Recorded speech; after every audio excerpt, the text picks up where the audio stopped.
Inside the intensive care unit of Vero City's first hospital, I looked at a person covered in tubes lying on a hospital bed. That person turned out to be myself, Vero City's richest man, Ethan. Am I dead?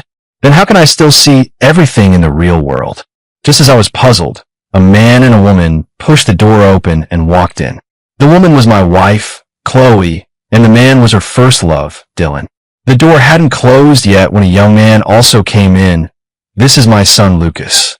The three of them stood by the bedside looking at me, their faces not sad but filled with boundless joy.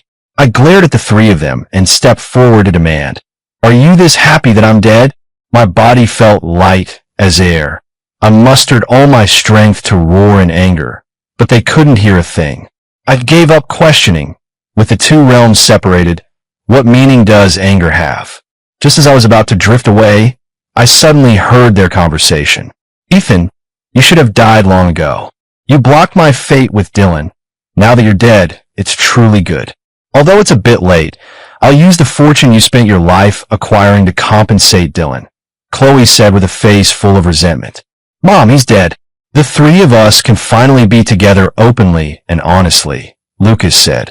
It turned out I had worn the green hat my whole life. My son wasn't mine at all. Yes, Ethan, that stumbling block is finally dead. From now on, the three of us will be very happy, Dylan said with a smile. I listened to the three of them in agony, my consciousness blurring with anger until it was completely gone. Look, Ethan is about to confess again. They really splurged this time. 99 roses and that huge stuffed doll. While I regained consciousness, the first thing to reach me was sound. I opened my eyes and saw a group of students in Velo Middle School uniforms gathered around me. Then the slightly rusted Velo Middle School sign and the gate came into view. I stared at everything in disbelief. Wasn't I dead? Then I slapped myself. It hurts, it really hurts. I was reborn to 1 month before the advanced level exams, which was also the 9th time I confessed to the school beauty Chloe. Thinking of everything my soul had seen and heard after death, I rose from the one knee, kneeling position. I casually shoved the rose to the bespectacled girl Zoe at my side and gave the stuffed doll to the long-haired girl next to her. While everyone stood there stunned, I walked into the school without looking back. "Chloe, are you going to accept Ethan's confession later?" Chloe and her desk mate and close friend Zoe walked toward the main gate. Zoe asked as they walked, "How could I possibly accept him? My heart belongs only to Dylan," Chloe said with a frown, looking impatient. "Then why are you stringing him along?" Zoe asked, a little puzzled. "If I don't string him along, how would he fund Dylan and me?" Chloe said as if it were only natural.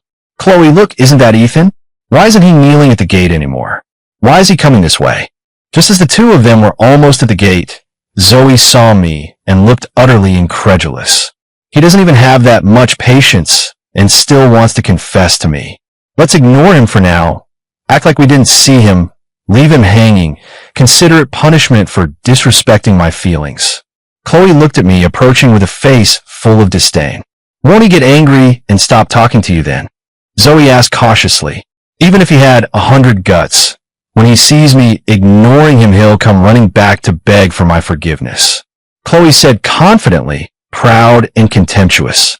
She had barely finished speaking when I walked past the two of them, not even glancing their way. They pretended not to see me as we brushed by.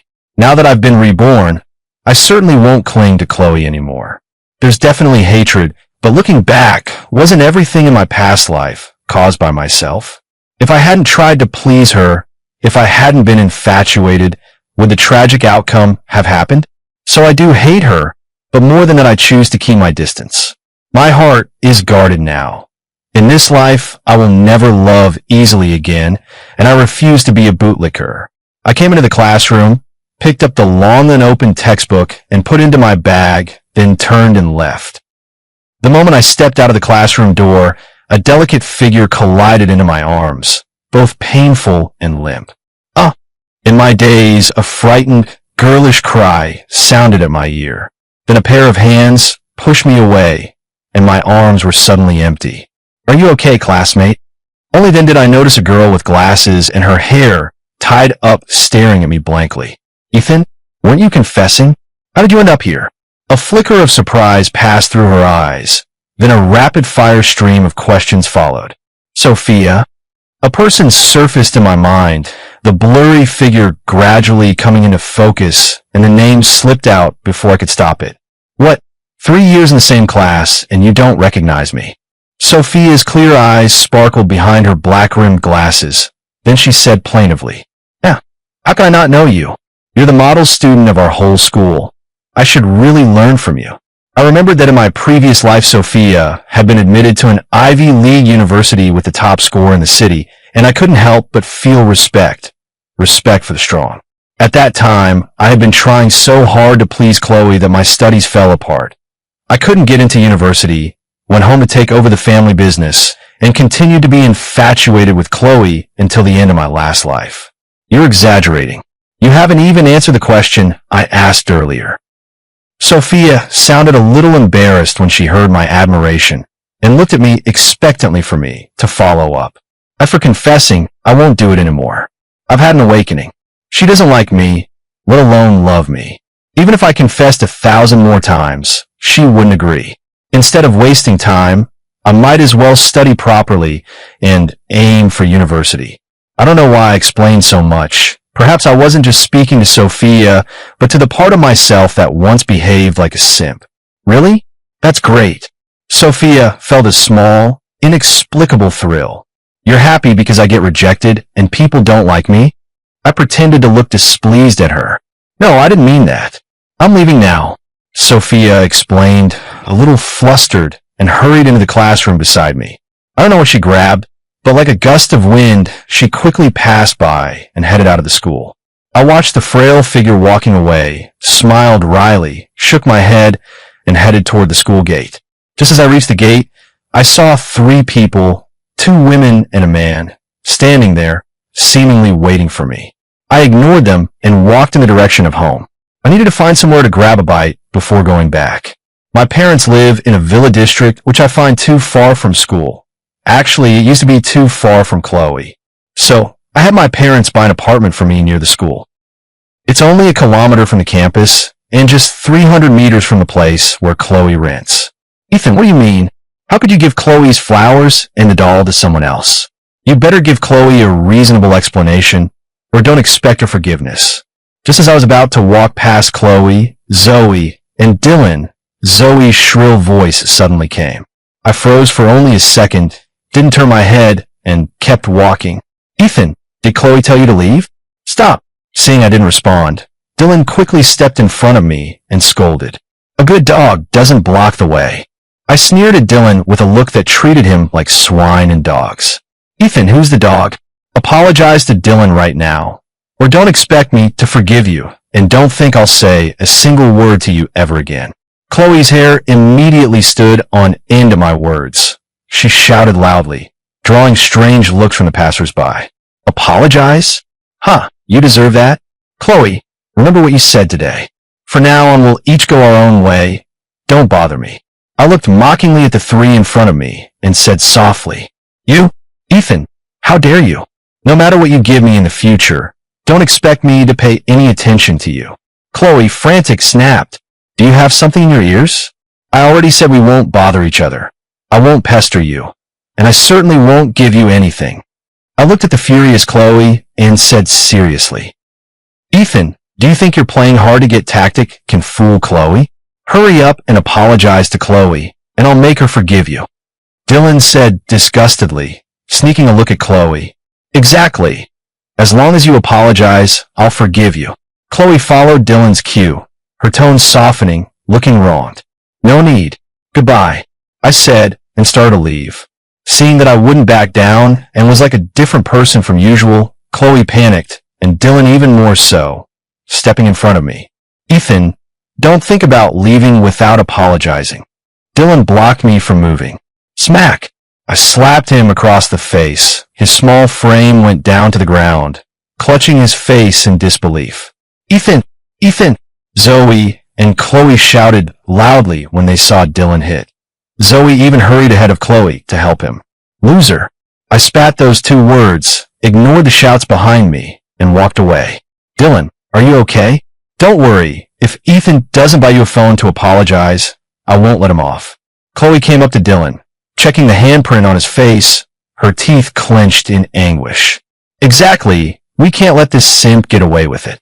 Zoe looked at Dylan with sympathy and said angrily, Dylan is Chloe's first love, and also Zoe's beloved. I'm Fina. Ethan wasn't like this before. How could he dare? Dylan said, face full of confusion and anger. Chloe, did you reject him so many times that he stopped chasing you? Zoe's eyes flashed with a hint of resentment, aimed at both Ethan and Chloe. No, you wait and see. It won't be long before he comes crawling back to apologize, Chloe said, flustered for a moment, then brimming with confidence. Chloe, make sure he buys you the newest phone when that happens. If he doesn't, don't forgive him, put him in his place, Dylan said harshly, a triumphant smile crossing his face. Dylan's family was ordinary, but he always wanted what others had. Recently, he saw classmates with new phones and came to bother Chloe. Chloe was poorer than he was. Luckily, she had Ethan, that rich second-generation simp. Through Chloe, he had already gotten a lot from Ethan. Not knowing the little schemes of Chloe and the others, I went straight to a restaurant I often visited, ordered my favorite dishes and staples, and found a seat. Seeing the restaurant full of customers, I remembered how Chloe once said she liked this place's creamy mushroom pasta and that I would always order it for her whenever we came. But I didn't expect that she always packed it to take away. Later, I found out it was because Dylan liked it. At the time, Chloe told me, "Why are you so stingy? It's just some food. Can't you be nicer to Dylan? He grew up with me. And if you fuss over something like this, how can I be at ease being with you?" Looking back now, it's truly laughable. Laughing at myself for having been nothing but a total simp back then. Excuse me, is the seat taken? May I sit here? Just as I was spacing out, reminiscing about those simping behaviors, a long-haired, big-eyed girl stood in front of my desk and asked, radiating a sunny, youthful, and beautiful aura. No, go ahead. I looked at the girl. She seemed familiar, but I couldn't recall where I'd seen her. Thank you, she said and sat opposite me, then looked at me with an amused expression that made me feel completely awkward. Classmate, do we know each other? I asked cautiously, looking at her with some puzzlement. Ethan, are you playing dumb? We just saw each other at the classroom door not long ago.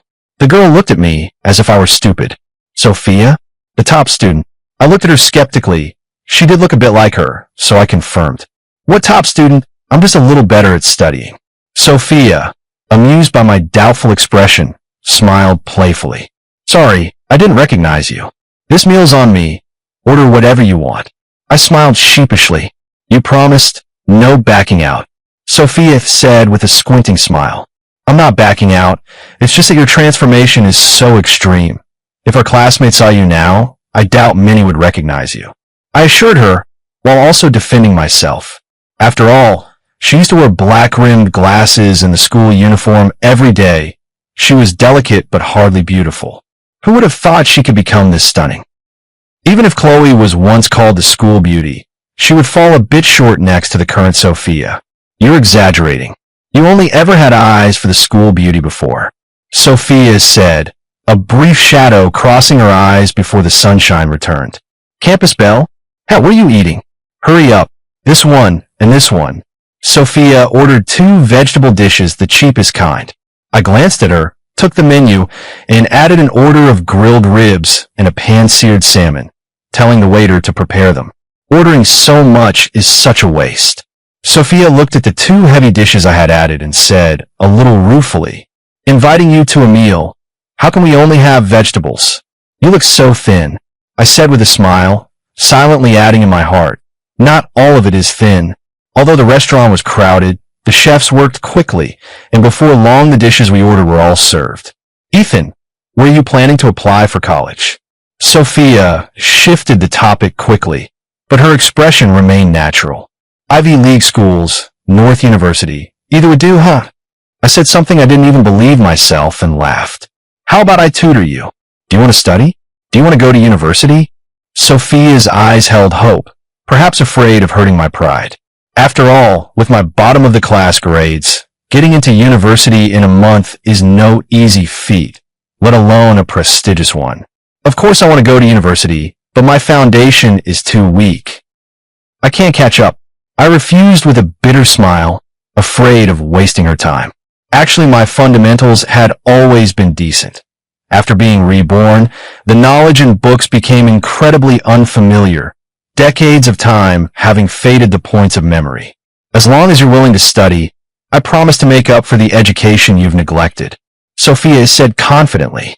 Okay, provided it won't interfere with your studies. I looked at the confident, sunny girl in front of me and couldn't help but be affected. Decades of wear and tear had long since aged my heart.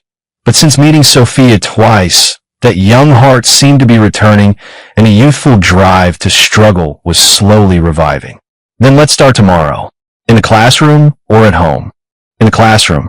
Noon or evening is fine. All right, it's settled then. I'm full.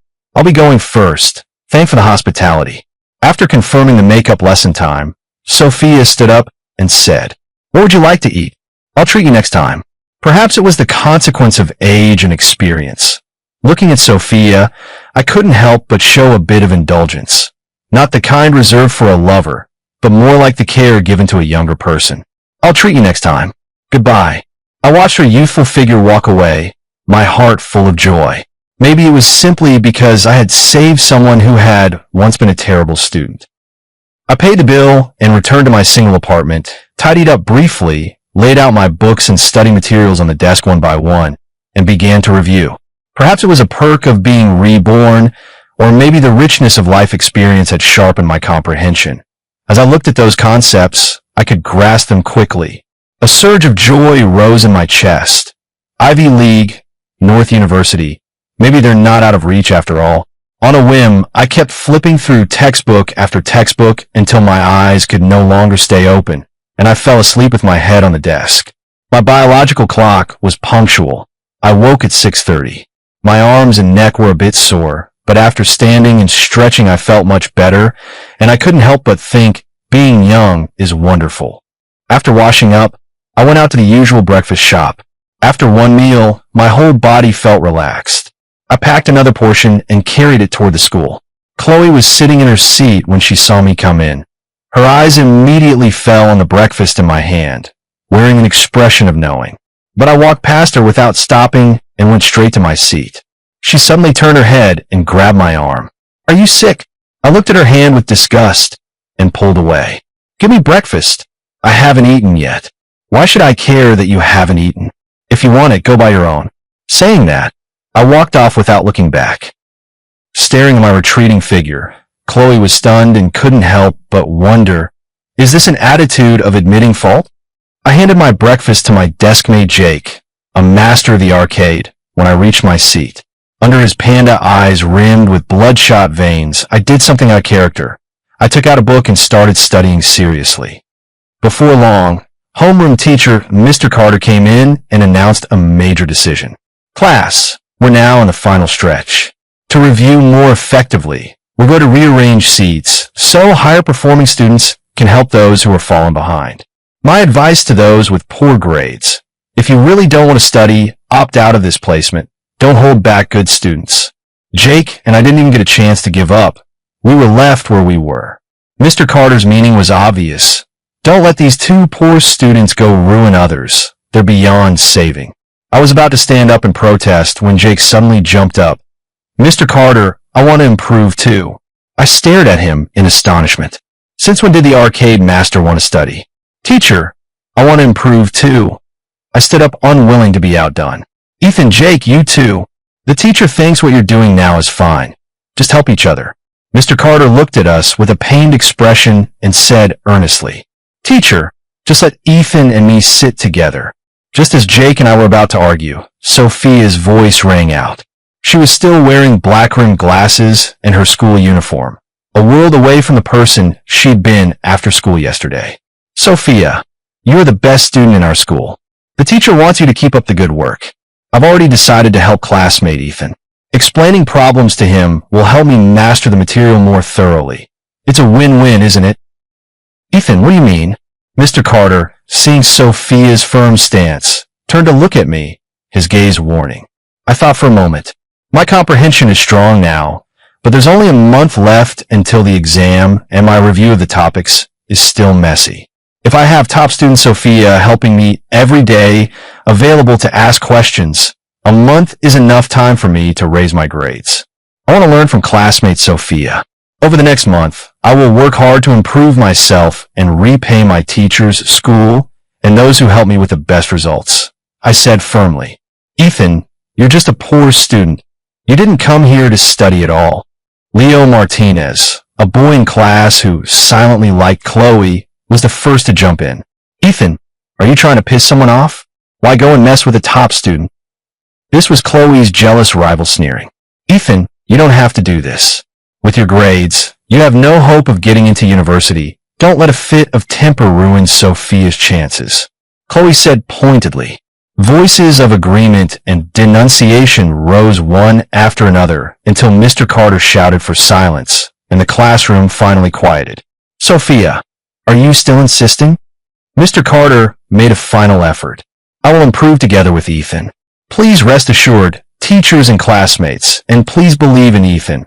He will definitely make everyone see him in a new light. Sophia spoke the words that shook the whole room in a gentle voice. They were also the strongest support and faith in me. Hearing her, I looked at the girls seriously for the first time. The sense of weariness in my heart completely dissipated, and youth finally returned. Hello, everyone. My name is Ethan. A string of question marks hovered over the classroom. I know you all know the former Ethan, but I want you to get to know the present and future me. Regarding what happened before today, I solemnly declare here, I will no longer pester anyone. I understand now that it wasn't love, just the confusion of youthful ignorance. I have decided to say goodbye to my former self. Chloe looked at me, her gaze like watching clouds drift away. Perhaps she was happy inside, but her feelings no longer had anything to do with me, and everything about her was no longer mine. For the time to come, I will focus on my studies. Don't laugh at me. I want to aim for a top university. It may sound ridiculous, but I want to be reborn. True rebirth is a youth without regrets. I want to thank two people here. The first is the person who rejected me again and again.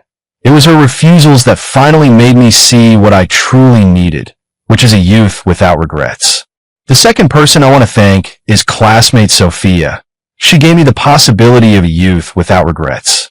Whether I can get into university or into the ideal top school, I have no complaints and no regrets. Youth is the most beautiful time in life. Youth is the process of striving. May we all have a youth without regrets. Let's encourage one another. Sorry to have taken up your time. To be in the same class with all of you, I, Ethan, have no complaints and no regrets, and feel incredibly honored. Thank you, everyone. When he finished speaking, the classroom fell silent. Then the atmosphere slowly warmed and finally erupted into enthusiastic applause and excited shouts. So this is what rebirth really is, not just my own rebirth.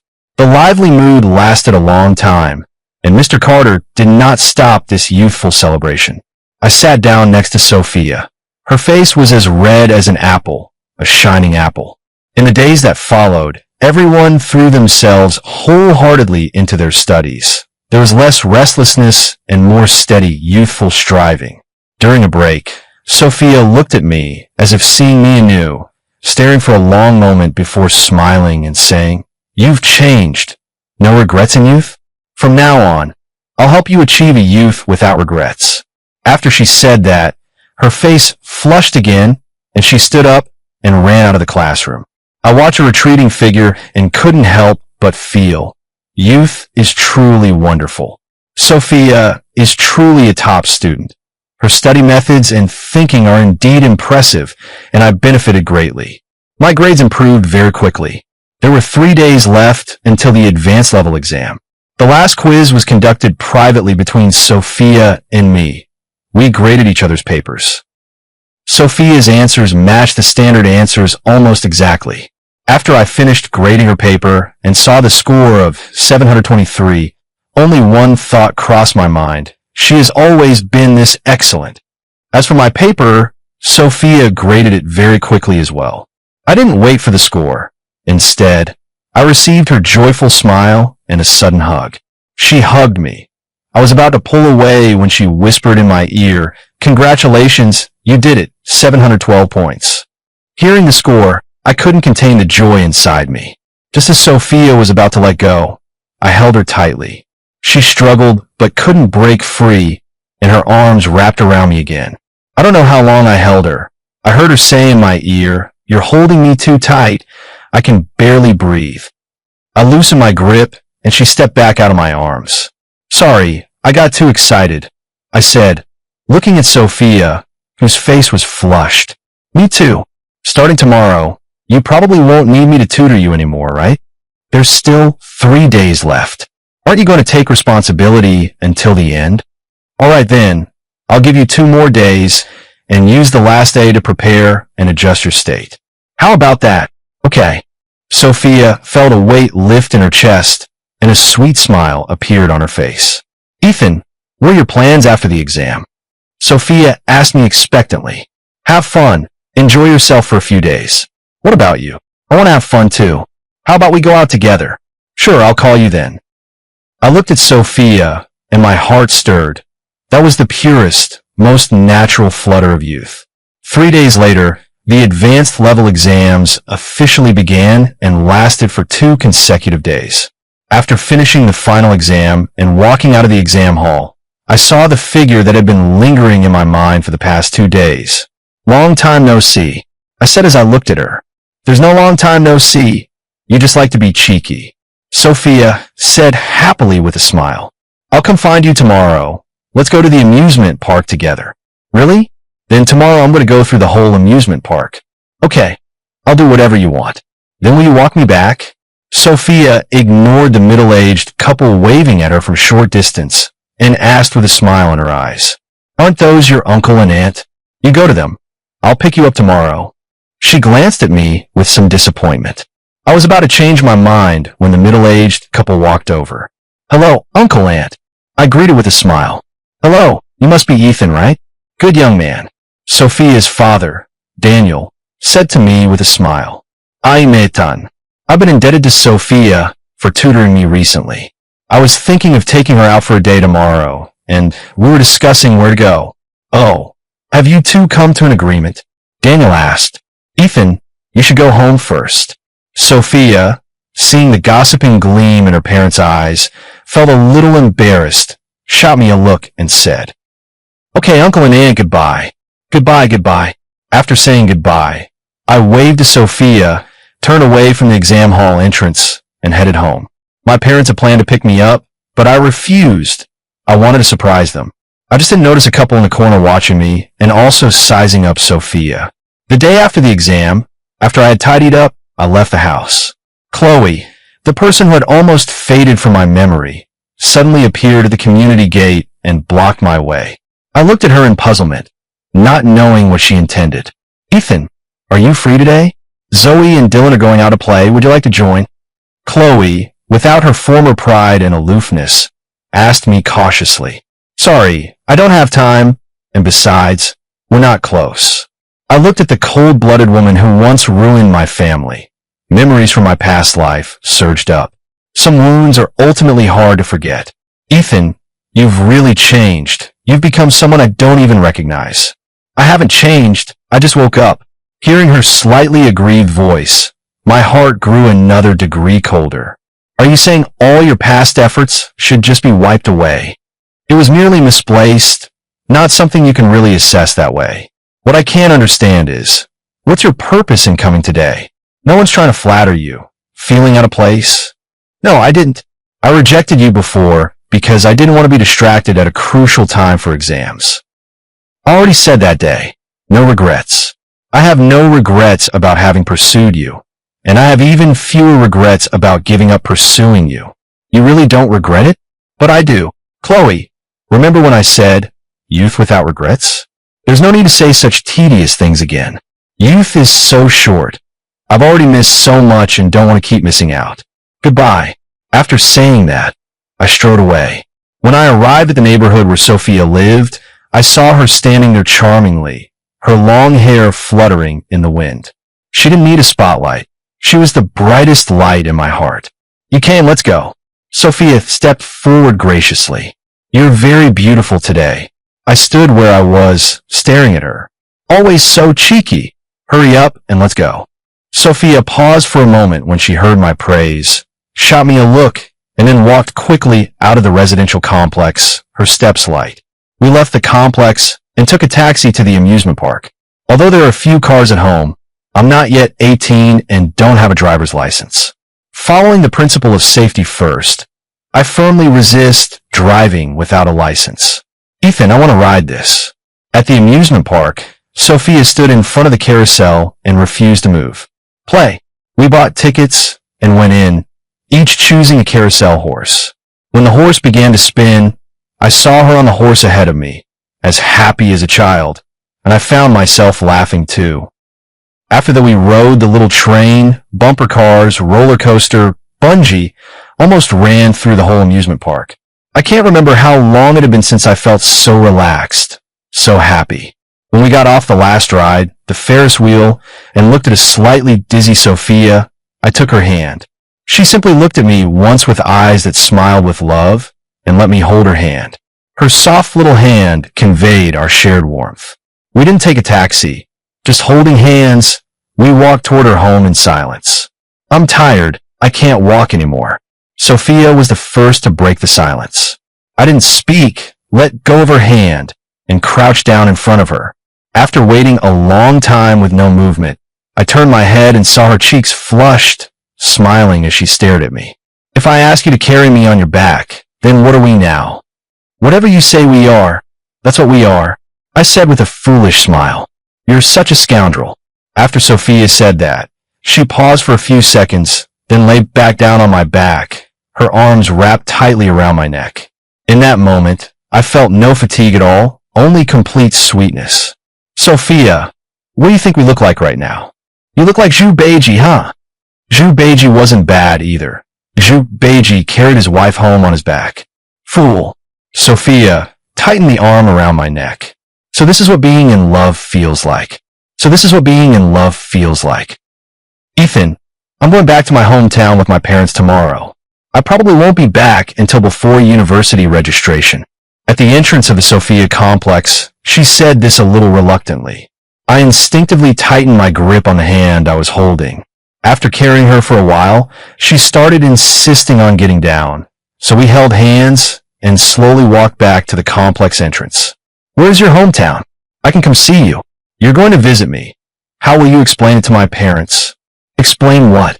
Just say I'm your classmate, here to hang out. Classmate? Do I only have you as a classmate? I'm not talking to you. I'm going home. Of course I wouldn't let her leave angry. Not only did I not let go, I pulled her into my arms harder, hugged her tightly, and whispered in her ear, I'm your classmate, and I'm also your boyfriend. Is that reason enough? Not enough. Let go of me. I'm going back. Still not enough? Then I'll just have to marry you. Is that enough? I would never marry you, she said as she broke free from my embrace and ran toward the residential complex. She had only run a few steps when she turned back to look at me, standing frozen in place, and smiled. I'll come back to see you in a couple of days. After saying that, she ran back home. I returned home and replayed everything that had happened today, as if I were dreaming. Thinking that Sophia would return to her hometown tomorrow and I wouldn't see her for a while, my heart felt empty.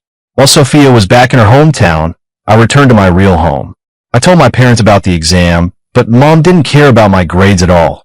Instead, she kept asking who that girl with black rimmed glasses and braids was.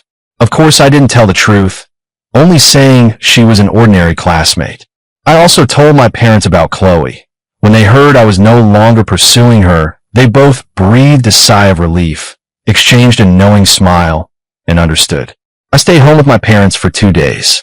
Early on the third day, after packing my things, I had my father's driver take me to Sophia's complex. When we reached the gate, I told the driver to go. Looking at the gray, overcast sky, I had no idea when that girl would return. Ethan, why didn't you call me? Are you standing here waiting like an idiot? After who knows how long, the voice I had been longing for day and night over the past 2 days sounded behind me. When did you come back? Do you know?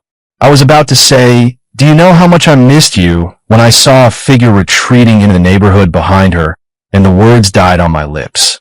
What do you mean no? I came back yesterday. I was actually planning to come find you. Sophia said happily, I missed you so much. Watching the person behind her leave, I walked up to her, unable to control myself any longer, hugged her tightly, and whispered in her ear, I missed you too, so I came back early with my mom. Are you going back then? No, let my mom go back to look after my dad. I'll stay here and look after you. In the days that followed, Sophia and I spent every day together. The acceptance letters arrived. Both of us were admitted to Ivy League schools.